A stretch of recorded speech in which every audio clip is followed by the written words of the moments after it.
memotivasi kita semua agar senang, tenang, bahagia, bisa hadir di majelis ilmu. Karena disebutkan bahwa ilmu agama itu adalah hayatul qulub, penyebab hati kita itu bisa hidup. Tanpa ilmu agama, maka hati itu bisa dipastikan kering, ampa, atau bahkan bisa jadi keras, bahkan bisa lebih keras daripada batu. Maka yang bisa melunakkan, yang bisa melembutkan hati kita itu apa? Ta'allum ilmi din, ngaji ilmu agama. Maka sebuah keberuntungan dan keberkahan serta pahala yang besar bila Allah Subhanahu wa taala mudahkan kita, tuntun hati kita senang dan gemar mau duduk menyimak di majelis ilmu agama ini. Sedikit nasihat. Suatu ketika Rasulullah Shallallahu Alaihi Wasallam memberikan suatu nasihat kepada sahabat Abu Dzar. Apa yang beliau sampaikan? Ya Abu Dzar, la antarbuwa fatata'allama ayatan min kitabillah khairul laka min an tusalliya mi'ata rakaah.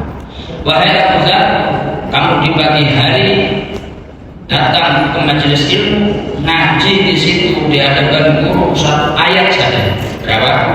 Satu ayat, bukan satu surat. Satu ayat saja. Kata Rasulullah, fa huwa khairul laka min an tusalliya mi'ata rakaah. Itu nilai keutamaannya, kualitas pahalanya lebih besar daripada kamu menyibukkan di hari itu sholat sunnah mutlak sebanyak 100 rakaat. Pernah sholat 100 rakaat? Terawih aja di sekolah.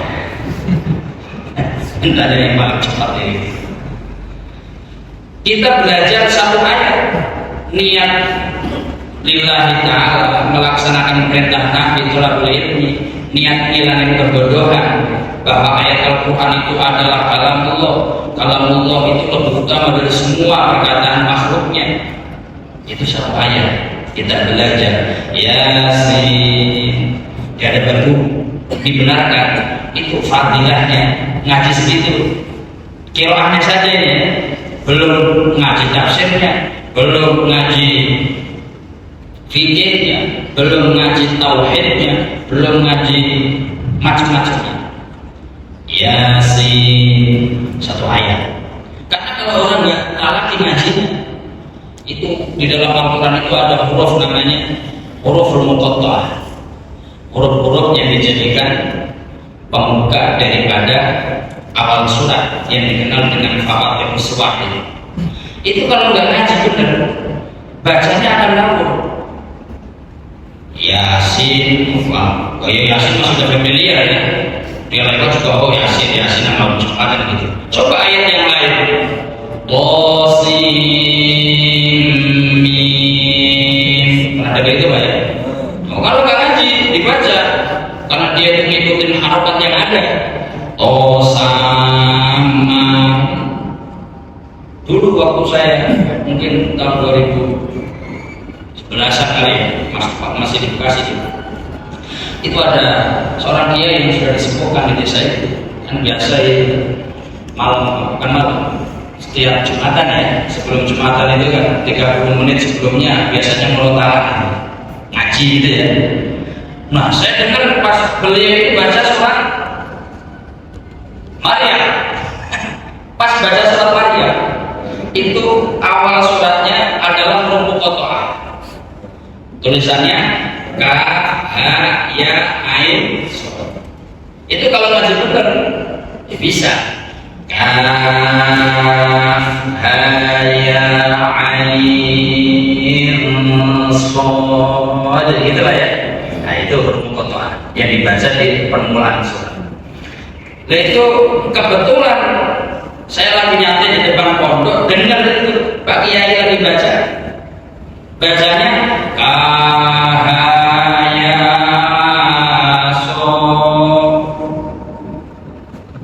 Mungkin kenceng banget ya. Untung gak ada yang protes ini yang kata. Jadi dikira baca Al-Quran sesuai dengan harokat, tapi ternyata apa? Ada kalimat-kalimat yang harus dibaca sesuai nama hurufnya. Itu yang dikenal dengan al-huruf al-muqatta'ah. Belum lagi ketemu nanti ayat-ayat yang gharib. Ini pentingnya ngaji kan itu. Tadi Rasulullah memberikan apresiasi, wahai Abu Dzar, kamu ngaji satu ayat dari Al-Quran itu pahalanya lebih besar daripada kamu menyibukkan diri sholat selama berapa tadi? 100 rakaat. Ada di dalam Al-Quran itu bacaan yang gharib.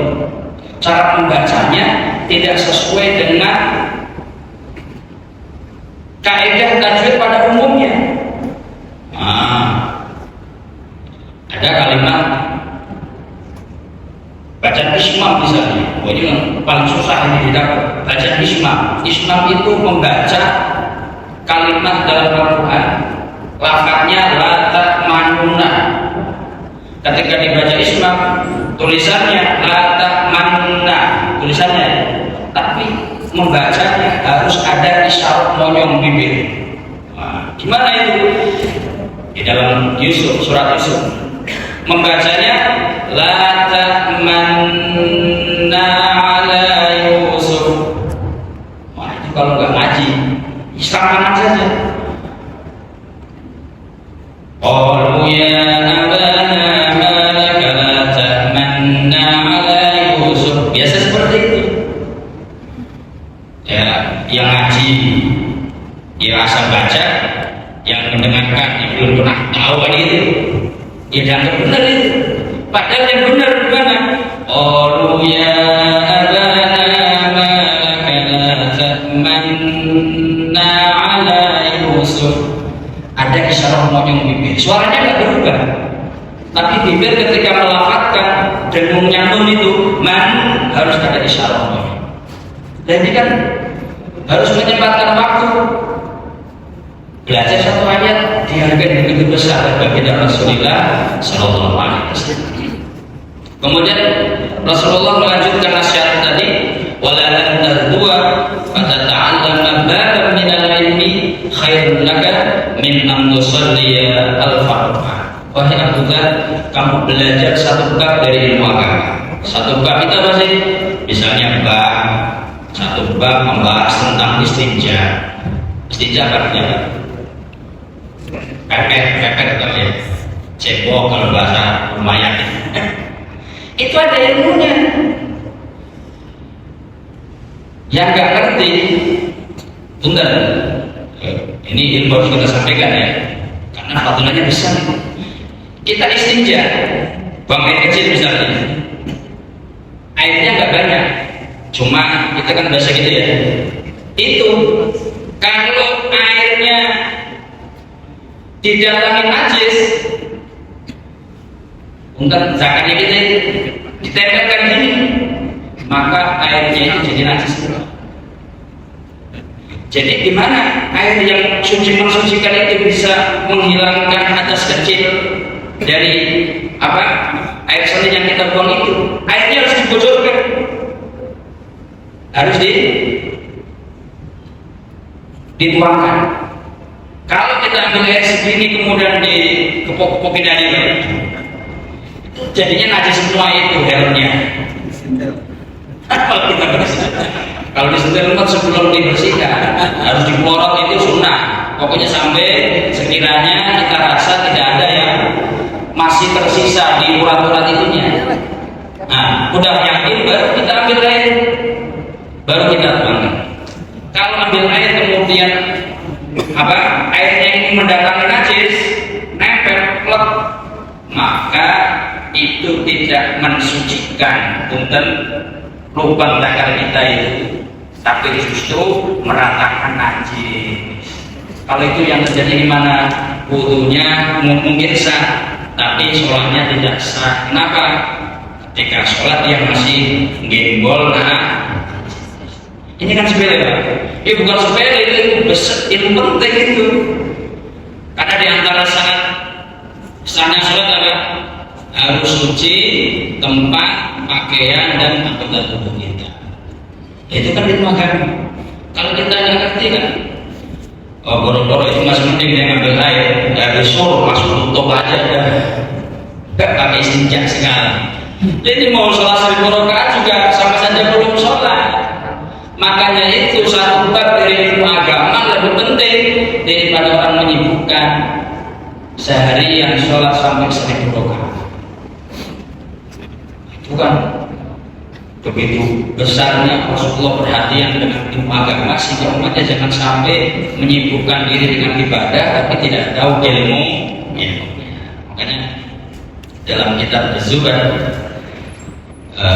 dijelaskan di sana wa kullu man bi ghairi ilmin ya'malu amaluhu mardudatun la tuqbalu. Siapa orang yang beramal amal ibadah, amal soleh, kebaikan-kebaikan yang dia lakukan, ketika beramal tidak didasari ilmu agama yang bisa nuntun dia sah apa tidak, benar apa enggak, maka amaluhu mardudatun la tuqbal. Amalnya sia-sia. Ya udah capek sholat sampai 4 rakaat tapi nggak tahu bagaimana dia cara nutup aurat, belum tahu bagaimana cara istinja, belum tahu bagaimana cara dia itu bersuci dengan baik. Nah ini di mana itu didapat? Di majalis ilmu, di tempat-tempat bisa diajarkan ilmu agama. Makanya penting bahwa duduk di majelis ilmu itu pahalanya tadi disampaikan, satu bab kita ngaji ilmu agama, bab istinja tadi kita singgung, satu bab tentang wudu, satu bab tentang haid, satu bab tentang mandi junub. Itu kan bab ada pasal-pasalnya sendiri ya. Satu bab tentang bagaimana cara mengetahui air ini boleh apa tidak dipakai untuk bersuci. Nah, di sana dijelaskan ada air tohir mutohir, ada tohir makruhun istiqmaluhu, ada tohir ghair mutohir, ada ma'un najasa. Ada air itu punya fungsi ganda, dia itu levelnya suci, bisa mensucikan. Itu namanya dalam kajian fikih air mutlak namanya. Air ini air mutlak ini. Artinya apa? Dia bisa punya fungsi mensucikan bila dipakai seseorang untuk misalnya beristinja, menghilangkan hadas kecil. Boleh wudu bisa nggak wudu segini? Bisa kan? Bisa.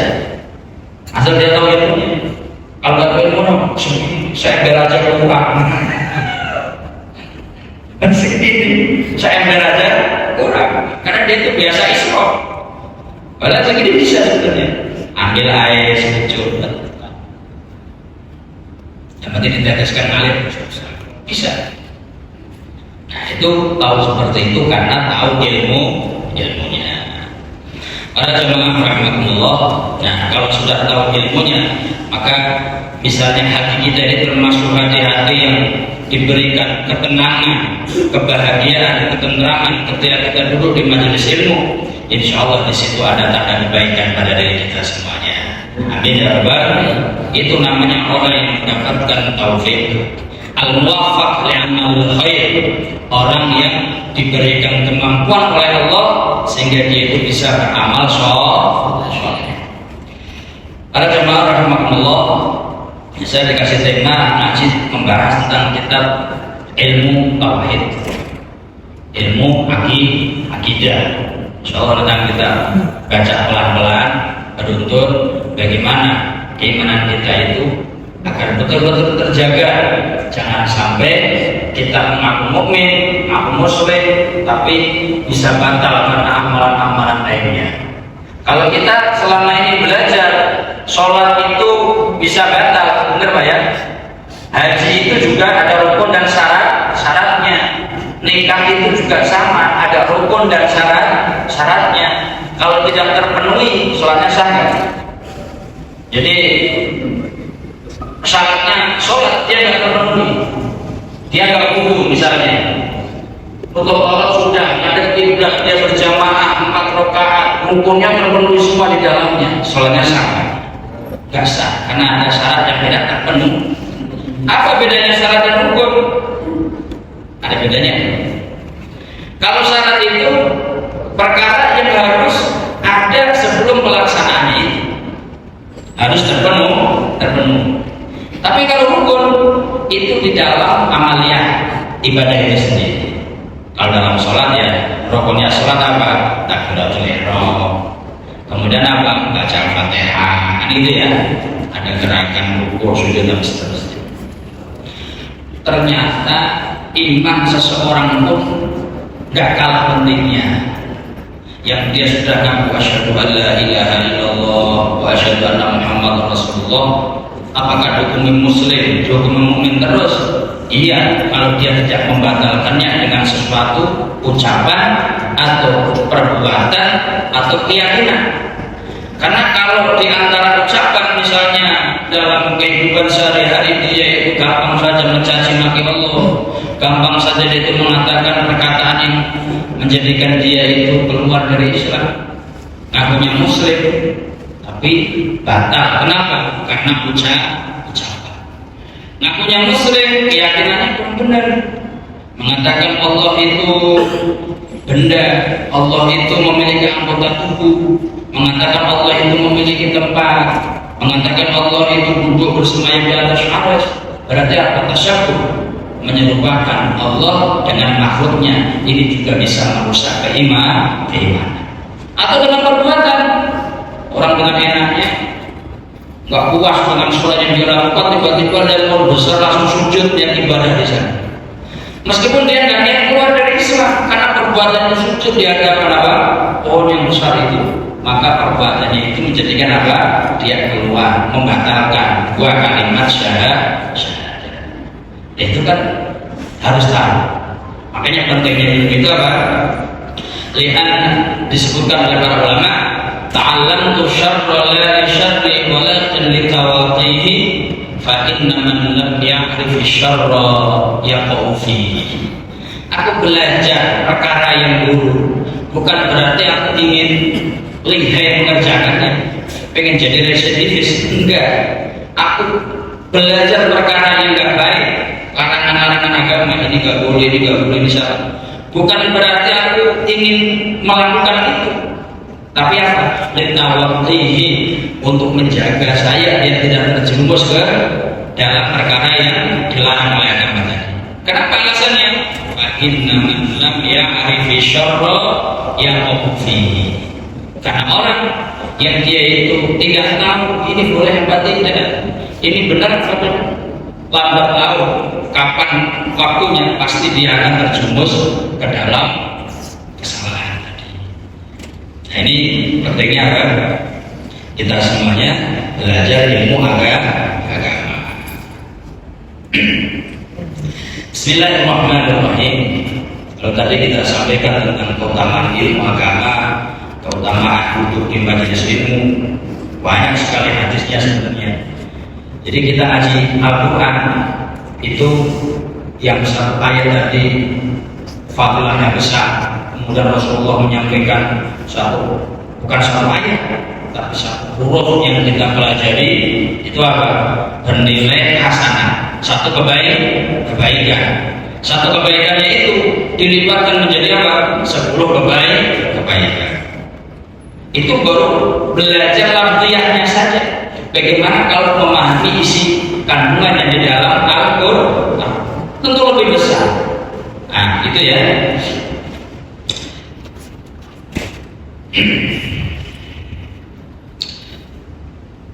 Maka dari itu satu nikmat yang agung yang Allah berikan kepada hambanya, bila dia itu diarahkan ada kecintaan, menyukai, hati ini merasa marah gitu ya, ingin paham terhadap ilmu agama, maka pentingnya ilmu aqidah, pentingnya ilmu tauhid itu tidak lain disebutkan dalam Al-Quran. Allah Ta'ala berfirman, a'udzubillahi minasyaitonir rajim, fa'lam annahu la ilaha illallah wastaghfir li dzambika walil mu'minina wal mu'minat. Allah Subhanahu wa taala dalam ayat tadi menyampaikan, fa'lam, ketahuilah olehmu wahai Muhammad, annahu la ilaha illallah, bahwasanya dialah ilah yang tidak ada Tuhan kecuali hanya Allah Subhanahu wa taala. Terus wastaghfir li dzambik, dan mohonkanlah ampun untuk dosamu. Padahal Nabi itu gak punya dosa ya? Karena semua Nabi dan Rasul itu apa? Ada sifat satu yang tidak dimiliki oleh yang lainnya. Apa itu? Sifat maksum. Sifat maksum itu hanya diberikan kepada Nabi dan Rasul yang Allah pilih. Kapan itu diberikan? Baik sebelum diangkat menjadi Nabi atau setelah diangkat menjadi Nabi. Jadi gak ada cerita Nabi itu punya latar belakang dulu pernah nyopet, gak ada cerita. Gak ada cerita Nabi sebelum diangkat jadi Nabi itu dulu pernah ngintip wanita-wanita mandi, gak ada. Itu kan sepele ya. Gak ada cerita Nabi itu kok calon Nabi ya. Sebelum jadi Nabi dulu suka ke masjid ngambil sendalnya temennya kan dia masih kecil, meskipun masih kecil dijaga sebenarnya. Makanya dalam Al-Quran disebutkan ada golongan yang namanya Al-Asbab. Apa? Al-Asbab itu anak turunnya Nabi Yakub. Qul amanna billahi wa ma unzila ilaina wa ma unzila ila Ibrahim wa ma unzila ila Ibrahim wa Ismail wa Ishaq wa Yaqub wal asbaq wa ma utiya Musa wa Isa wa ma utiya an-nabiyyuna min rabbihim la nufarriqu baina ahadin minhum wa nahnu lahu muslimun. Di situ disebut Al-Asbab. Setelah Nabi Yakub disebut apa? Al-Asbab, golongan Asbab. Asbab itu siapa?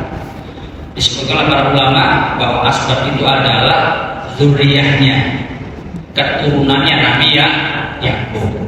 Tapi bukan anaknya pas yang 10 orang itu, bukan. Nabi Yakub itu punya anak 12. Yang 10 itu anak yang dengan ibu yang lain. Kemudian yang 2 Nabi Yusuf dengan Benyamin itu dengan ibu yang lain. Yang jadi Nabi adalah Nabi Yusuf. Yang 10 ini tidak ada. Kenapa? Karena ke-10 anaknya Nabi Yakub ini, satu, mereka berbuat zalim. Gak mungkin calon Nabi gak berbuat zalim. Apa perbuatannya? Ingin menyingkirkan bahkan membunuh Nabi Yusuf. Yang kedua, dia itu bohong. Bohongnya di mana? Katanya Nabi Yusuf dimakan serigala. Kemudian mereka membuat alibi, bajunya dilumurin darah hewan. Gak mungkin calon Nabi itu bohong. Yang ketiga, ini yang tragis, anaknya Nabi Yakub yang 10 ini. Apa kata para ulama? Mereka mengatakan ayahnya itu sesat karena nggak sayang sama Yusuf dan Benyamin. Dalam Al-Quran disebutkan, innaka lafi dhalalikal qadim, wahai bapakku, engkau masih sesat kayak dulunya, nggak pernah berubah. Gak mungkin calon Nabi mengatakan kepada Nabi sebelumnya adalah orang yang sesat.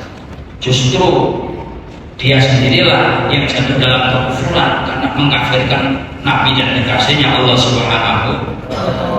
Maka asbab yang disebutkan dalam Al-Quran itu adalah bukan 10 anak Nabi Yakub, tapi apa? Cucu-cucunya. Dari 10 anak putranya Nabi Yakub ini, banyak yang jadi Nabi sebagian.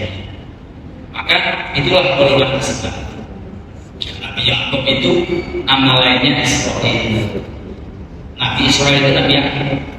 Maka disebut dalam Al-Quran, ya Bani Israil adkuru ni'mati allati an'amtu 'alaikum, menyebutkan di sana keagungan, kemuliaan, banyak anugerah yang Allah berikan kepada Bani Israil.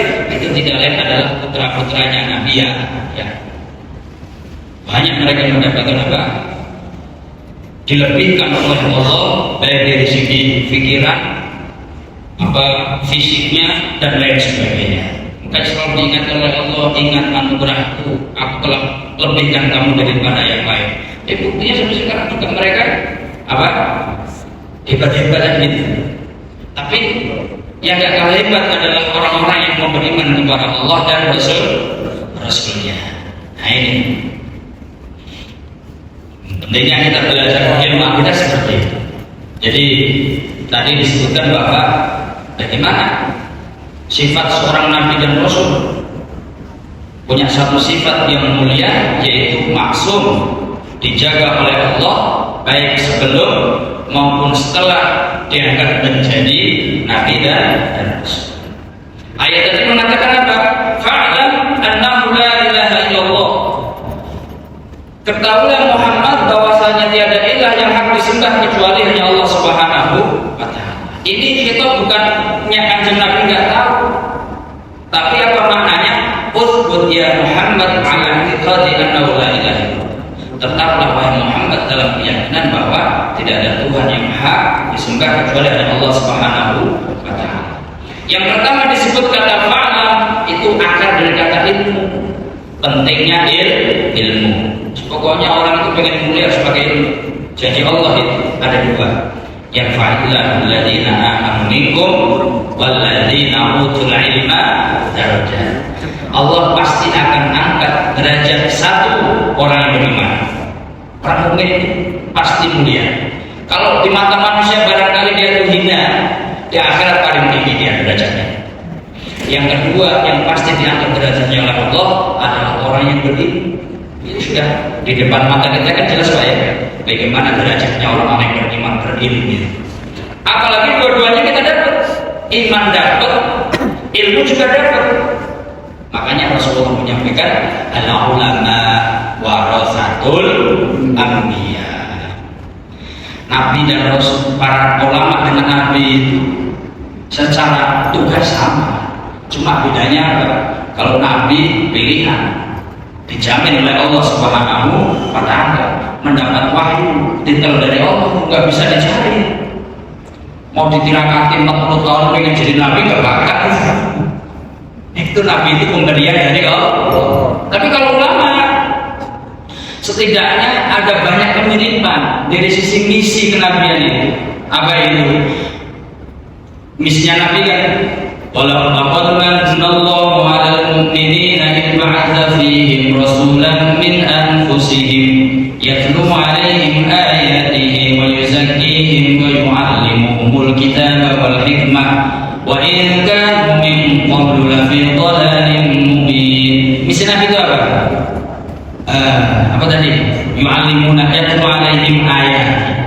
Misi Nabi itu membacakan ayat-ayat tanda kebesaran Allah, baik ayat kauniyah alam semesta ini, yang kedua maupun ayat kauniyah firman-Nya Allah Subhanahu wa taala. Yatlu 'alaihim ayatihi wa yuzakkihim.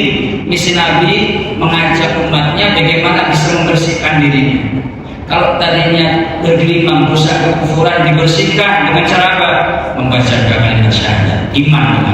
Kalau mukmin pelaku dosa dibersihkan gimana? Bagaimana cara membimbing mereka bisa taubat kepada Allah Subhanahu wa taala. Ulama juga gitu misinya. Yatlu 'alaihim ayatihi wa yuzakkihim wa yu'allimuhumul kitaba wal hikmah. Nabi mengajarkan kalamullah, Nabi memberikan nasihat-nasihat hikmah yang sampai kepada kita apa? Alkitab dan hadis-hadis Kanjeng Nabi sallallahu alaihi wasallam. Para jamaah rahimakumullah, mungkin kalau nggak di stop dengan waktu sampai jam 2 juga bisa kita. Ini pemanasan dulu. Mudah-mudahan Allah Subhanahu wa taala memberikan keberkahan kepada kita semuanya, berkah umur, berkah ilmu, berkah rezeki, berkah semua pemberian yang Allah berikan kepada kita semuanya. Amin ya rabbal alamin. Mungkin itu kajian ilmu agama yang kita sampaikan pada siang hari ini. Insya Allah kita sambung di lain kesempatan, melanjutkan nanti masuk ke tema secara spesifik kajian tentang ilmu akidah. Insya Allah mudah-mudahan berikan sehat walafiat, panjang umur fi taatillah, amin ya rabbal alamin. Subhanallahumma wa bihamdika asyhadu an la ilaha illa anta astaghfiruka wa atubu ilaik. Walhamdulillahirabbil alamin. Kurang lebihnya mohon maaf. Wallahul muwaffiq ila aqwamit thoriq. Wassalamualaikum warahmatullahi wabarakatuh. Waalaikumsalam warahmatullahi wabarakatuh.